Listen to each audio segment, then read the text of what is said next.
wasiirka wasaaradda waxbarashada Somaliland Faarac Cilmi Geedoole oo socdaal shaqo ku jooga magaalada Berbera ayaa waxa uu saaka xarunta wasaaradda waxbarashada ee gobolka Saaxil uu kulan kula yeeshay maamulayaasha dugsiyada hoose iyo kuwa sare ee magaalada Berbera.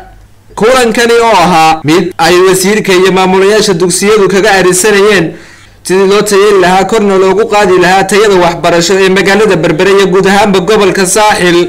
sidoo kale waxaa kulankani ka soo qayb galay gudoomiyaha gobolka Saaxil Fahmi Cabdi Bidaar iyo maayirka degmada Berbera Cabdishakuur Maxamuud Xasan Ciidin. waxaana ugu horeyntii kulankaasi wasiirka faahfaahin ka siiyay waxbarashada gobolka Saaxil halka ay marayso isuduwaha wasaaradda waxbarashada ee gobolka Saaxil Ibrahim Digaale Maxamuud. waxaana hadaladiisii kamid ahaa saxaafadda wasiir guud ahaan gobolku wuxuu ka kooban yahay 7 degmo. 7daas degmo waxa ka jira 101 iskuul, waxay isugu jiraan 8 secondary iyo 93 dugsi hoose dhexe. guud ahaan xaaladda waxbarasho si fiican ayay u socotaa. tirada shaqaaluhu waxay dhan yihiin 625 qof.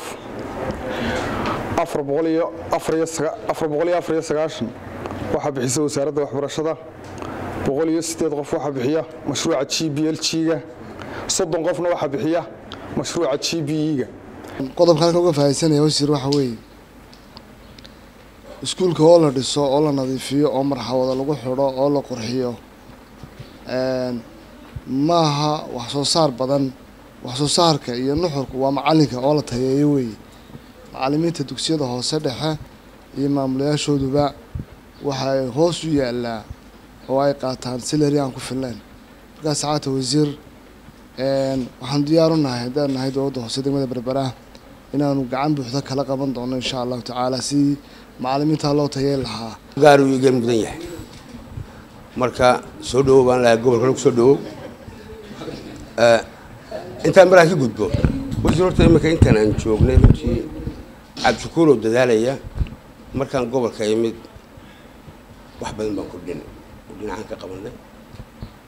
duruufo gaar ah leedahay Berbera waxta xeebaha kale aan dalku la qabin. sidoo kale waxa isna kulankaasi soo gabagabeeyay wasiirka wasaaradda waxbarashada Somaliland Professor Faarac Cilmi Geedoole isagoona ka waramay sidii loo horumarin lahaa loona tayeyn lahaa ardayda wax ka barata dugsiyada gobolka Saaxil. sidoo kale waxa uu wasiirku beeniyay warar sheegay in wasiirku ku dhawaaqay waqtiga la qaadayo imtixaanka shahaadiga ee fasalada 4 iyo 8 isagoona sheegay waqtiga la qaadayo imtixaankaasi inuu yahay mid u yaala xafiiska imtixaanaadka qaranka Jamhuuriyadda Somaliland. waxaana hadaladii wasiirka kamid ahaa ama dawladdu ay leedahay inaynu aad iyo aad mas'uuliyad weyn iska saarno imtixaanaadka qishku aad iyo aad u badan yahay ودكتورين معلمين نمنا الله شرح مايو أرضي هدي مستويه سحماده إن جماعة سوق إن جماعة قلدي معناها المهايري مش قيسن كرو وحوين وقت جوما كلام منا هذا فسحي بسودو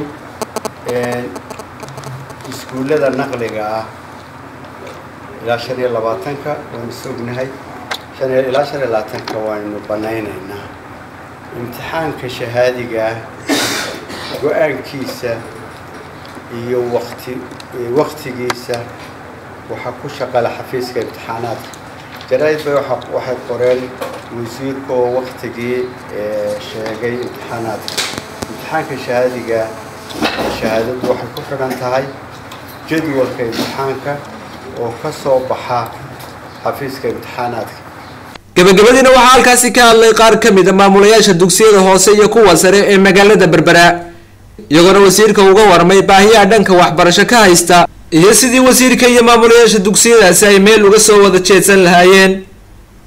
Khalid Xasan Kharash, telefishinka madaxa bannaan ee Bulsha TV, magaalada Berbera.